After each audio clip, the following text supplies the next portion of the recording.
This playthrough is rated T for teen.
Time to play your favorite mecha strategy RPG with dual screen action, action, action. Greetings and salutations, viewers. Vauldemare here with another new game from my. With this time, it's a front mission for the DS. I was about to say for my library, and technically this is for my library, but the way I have to do this recording is different from what I normally do because I don't really have the technological setup to record a DS officially. So, but I do own the game, so just to give you a heads up. Anyway, this is a remake of the Front Mission game from 1995, which for those who watch my channel, I've already done the SNES game on another playlist, but this one will be different because one, I'm playing the DS version, but two, I'm not going to play the original campaign. I'm going to play something they added new to this game, which is the UCS side campaign. And this one is a lot tougher than the original game, so you have to take advantage of enemy placement, your types, what items you got on you, and situational settings that some of the battles will have. And the cool thing about this version of the game is they got Yoshitaka Amano to do the artwork, concept art for the game. He's done the artwork for most of Square's like RPGs over the years. Like most of the Final Fantasy games has gotten his artwork. The Front Mission games. I'm trying to remember some of the. I think he did some artwork for like some of their other spin-off games as well. But mainly Final Fantasy and Front Mission. There's probably a couple others. I'd have to look it up. He's got a really cool art book you can order. Kind of pricey, but it has a lot of his concept art as well as some original stuff as well. Also added to the DS version is a tutorial. So if you want to play the game and actually learn how to play it, unlike the original game, because it kind of just threw you in, this will give you a chance on how to do it. I kind of knew how to do it when I first played this through emulation a long time ago back on the original game, because I'd played games like this before, so it's pretty easy to figure out, but different in this case. And the cool thing about the DS game is they actually bring back characters from other Front Mission games in this because they're trying to tie them all together, and this was made after Front Mission 5, so they could do it easier. So one of the tutorials has one of the characters from that. I think he makes an appearance during the UCS campaign. If not, I'll mention him at some point. But I don't want to mess the tutorial because I mean, I know how to play the game, and we want to get straight into it, right? So we're gonna skip that for now, and we're gonna go and play the USC campaign. The second Huffman conflict, as seen through the eyes of Lieutenant Kevin Greenfield of the UCS military. Recommend for experienced players. Oh yes. Anyway, let's do it. All right, pilot's name is Kevin, and yeah, you can tell that this is obviously a remake or different because the portrait is definitely a different look and design from the original one. If you can kind of tell, not a big deal, but they tried to get as close as they could. Anyway, we're gonna call him Kevin, and we're just gonna leave his call sign as Kevin. Yeah, I know we're boring.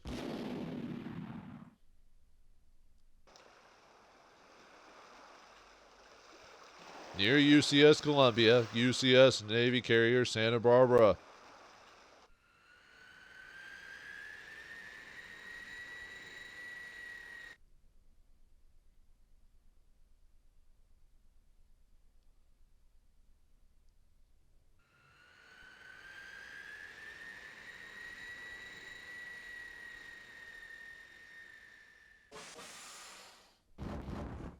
Hey, they got a chance to reuse that animation from the original game. I think it's technically Santa Barbara, but I'm just used to saying Barbara. Anyway, Sky, Bravo 1, touchdown, proceeding with mission. Sky copy. Good luck, bravos.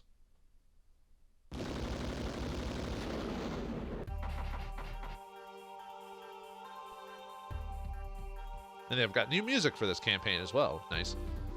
Hostile sighted. Most likely unmanned AI-controlled security drones. Sergeant Sanders and I will hold them. Got your back, sir. Lorenzo, take out the generator.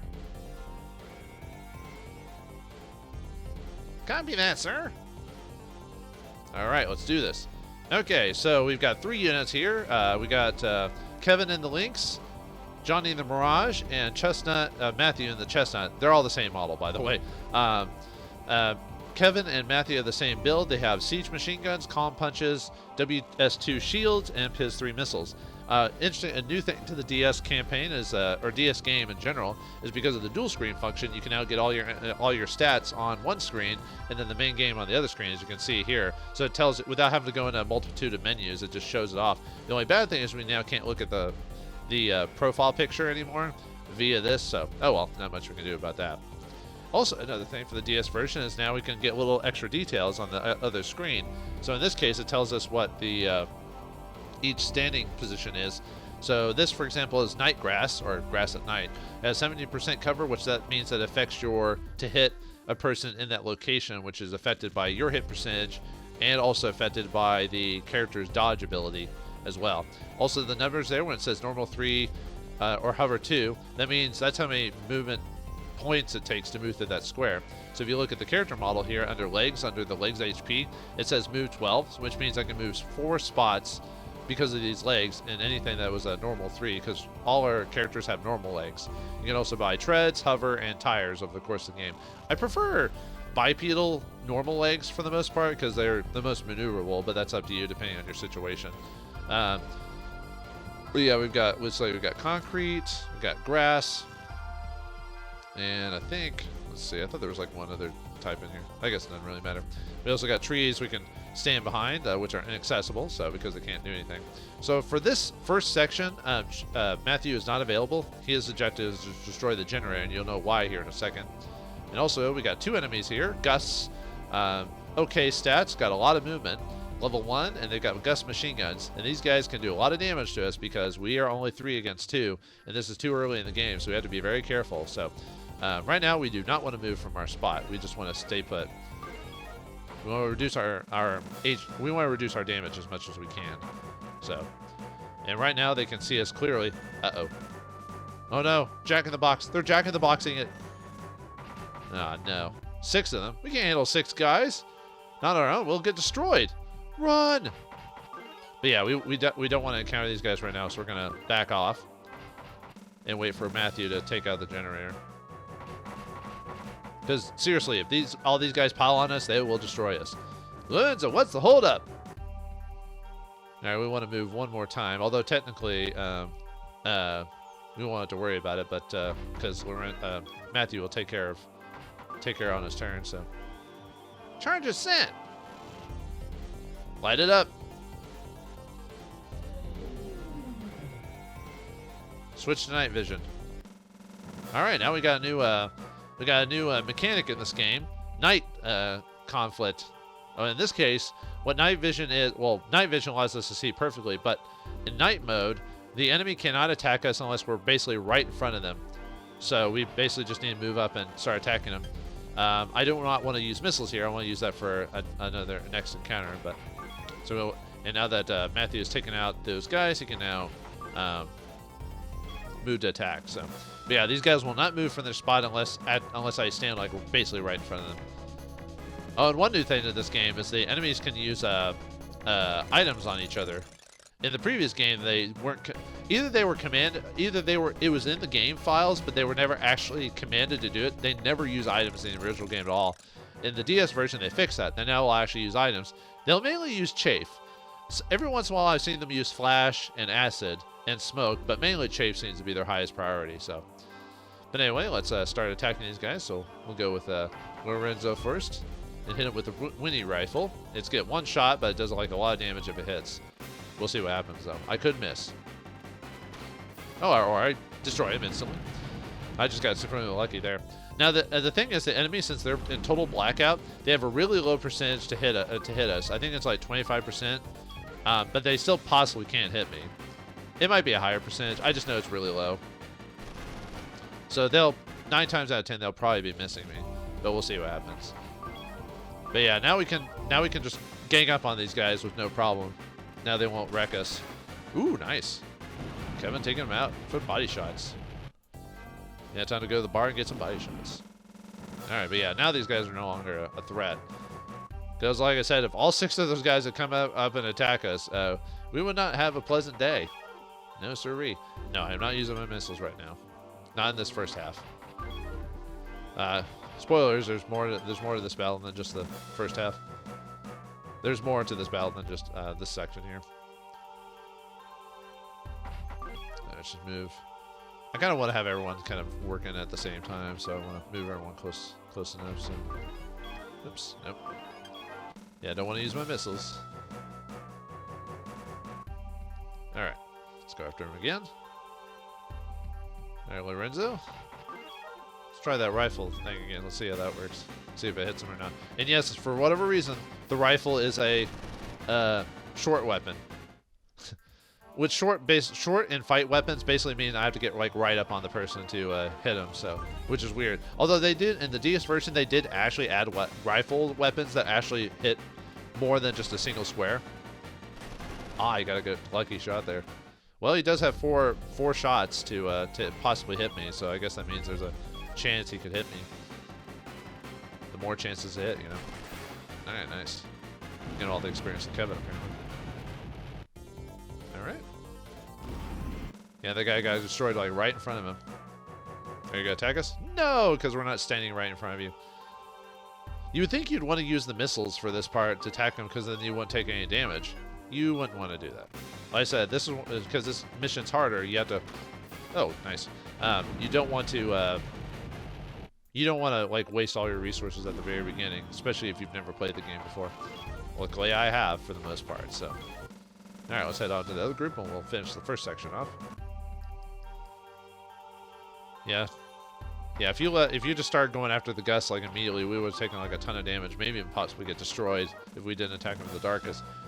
Because their chance to hit us is outside and regular. They got, I think that their machine guns, I think they have an 80% chance to hit you normally with the weapons they're using, because the Gus machine guns are special machine gun arms that are attached, and usually what Wanzer parts that are specifically like either like a rocket arm or something like that, they have a higher chance to hit because they because you can't equip shoulder weapons onto them as well. So that's the trade-off, is that they usually have less HP, but they have a higher to hit. So now let's get everyone into general position, then we can gauge them all at the same time. So.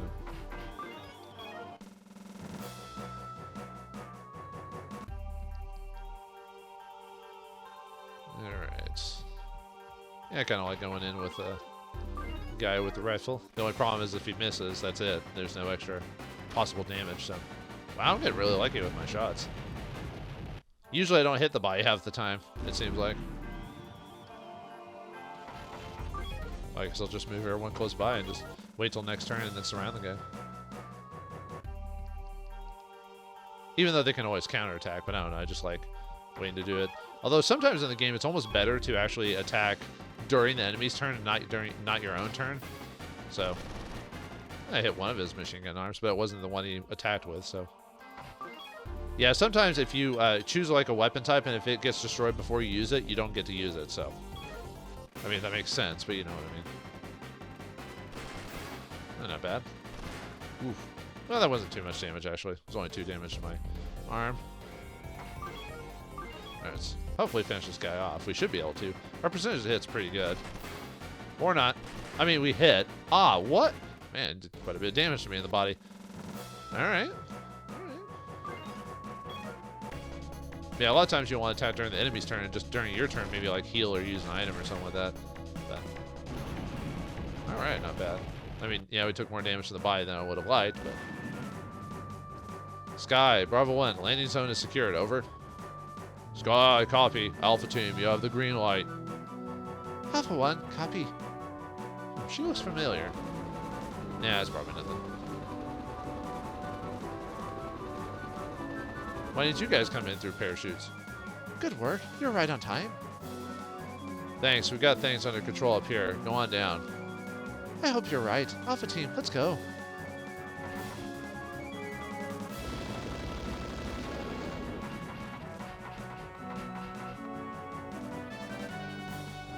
I guess they're taking care of that. I hope that last mission proves to Captain Paredes that we are just as good as Alpha Team. We've been getting boring recon missions for so long, and all we needed was a chance, you know?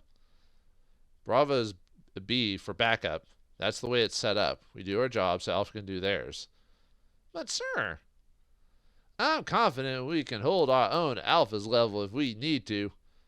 I hope so, Sergeant. I hope so. We can do it. Exclamation point. I like it showing the cockpit during the screen when they're talking. Intruder alert. Switch into auxiliary power. Uh-oh. What? No way! I thought you destroyed that thing. Countermeasure program. Phase 2 initiated. Uh-oh. Oh, no. We have to take care of this ourselves. Yes, sir. Alright, we've got ourselves a mobile unit in the first mission of the game. What's wrong with you, game? Yeah, this guy is, yeah. Anyway, he's a prototype, mobile weapon. Mobile weapons usually have either 1 or 2 body parts, and it's usually like a ton of HP and a decent amount of defense. Not a ton of movement, but still. And they use siege machine guns, which can do a decent amount of damage to us, so. In this case, during this part of the fight, I would, well, 1, use missiles on all the mobile weapon, and 2, only attack when the actual unit attacks you. So, and then just use your turn for item repair, because this thing will damage us. So, okay, so let's look at its movement range. So, oh wait, do you have a Piz? Yes, you have a Piz, so. Okay, I would have to move. Might wait a turn, and then let's see. Yeah, because I think the only way to hit him with the rifle, or yeah, I have to hit him with the missiles, but I can't move out of his range, so at least I believe. Let's see. Yeah. Alright, so we had to move into his range to do that, but Kevin's probably the better character to take the hit. And luckily, we don't our HP got repaired in between the two sections. That's why I said don't use repair units during that. So, all right, let's attack them with missiles. This is why we're saving our missiles. So, okay, good. Yeah, we do not do a lot of damage. Yeah, that's not a lot of damage. Now, what you can do, if you really want to, you can actually drag out this fight if you don't want to. If you don't want to fight him right now, let's see. There, just block him.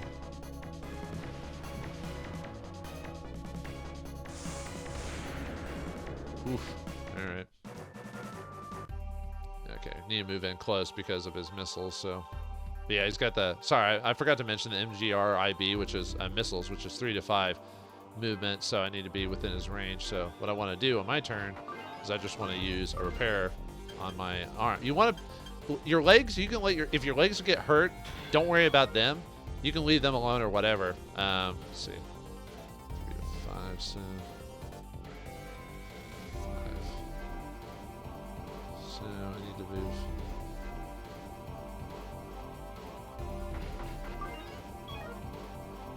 Yeah, just trying to get as close as I can without actually like being outside the range of, or inside the range of missiles. Oof, that's bad. That is really bad. It's kind of bad to hit with the, oh, I thought it was inside of his range. Well, he only gets 2 missiles anyway, so.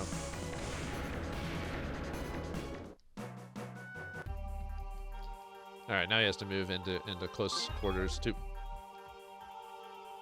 Oh, whoops. Dang it. Oh, I hate when I do that. Yeah, because we also have a minimum range too, so.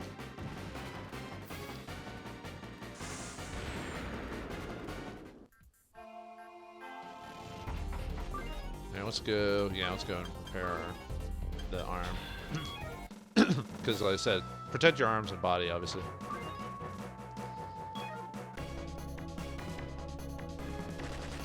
Oof.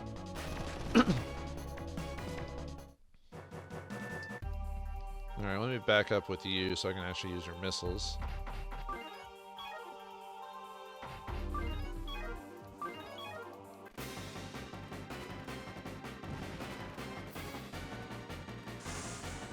Oh, come on! Are you kidding me? Oh, that's really bad when you miss with your missiles. I hate missing with missiles, because especially at this point, because the Pizzes only have one shot, so... Oh, I forgot to show one other thing. Let me do that really quick before we continue on. In this version of the game, or the original version of the game, they had a fast function to... You can make it normal or fast, and that slows down or speeds up how fast the mechs move in battle. But they also have a new function called... well, it's battle speed, so now we can turn that up fast, so that'll make this fights go a lot faster, so... Alright, let's wait for him to move up. Okay, I was hoping he would go after. Alright, this sucks. Okay, so let me... Yeah, now I only have my punch, unfortunately, so I'll have to... Yeah, see how much fat... Are you serious, game? Oh, that blows. That really blows. Like missing multiple times back to back, so... Alright. That really sucks.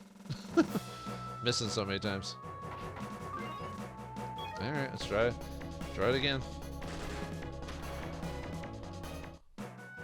Wow! I keep missing. Okay, I'll just have to leave it up to Alpha Team.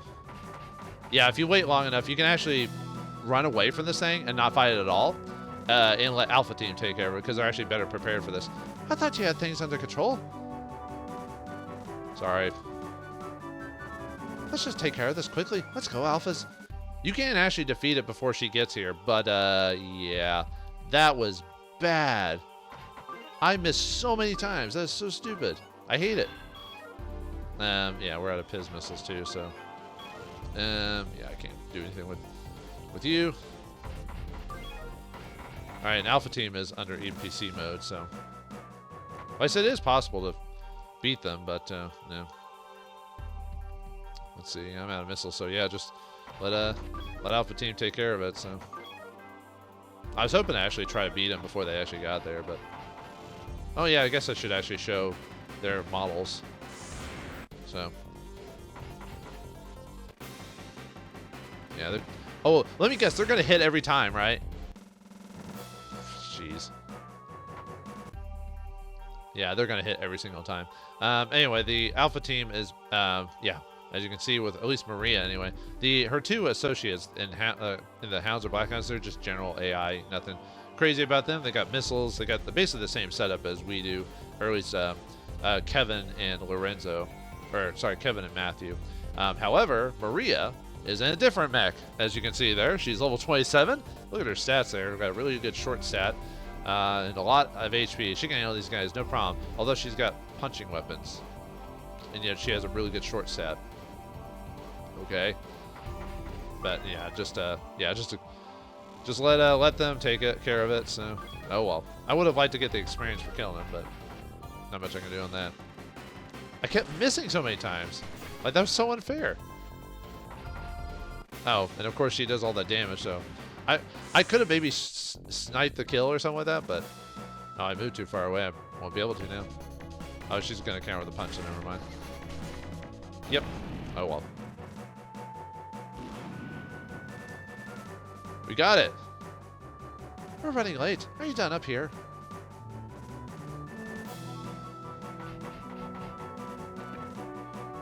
Sky High, Alpha 1, beacon is set over. Sky High, copy. We'll take care of the rest. Alpha and Bravo teams, proceed to the pickup point. Alpha 1, copy.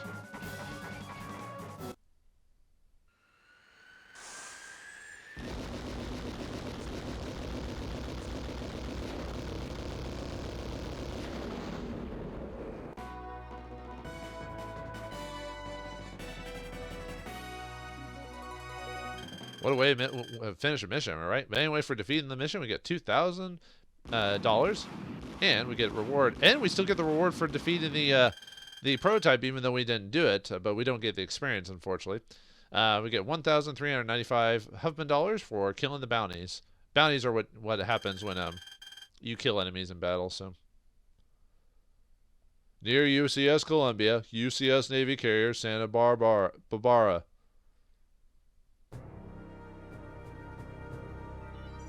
Alpha 1 reporting, sir. Good work. Intel did a shoddy job on this one, sir. Bravo was able to handle it, but only barely. I see. Bravo 1 reporting, sir. I heard you ran into some trouble at the end. Sir, did you retrieve the documents? As ordered, sir. We finally have reliable information on the movements of the Star of Freedom. Star of Freedom? The guerrilla group operating out of South America?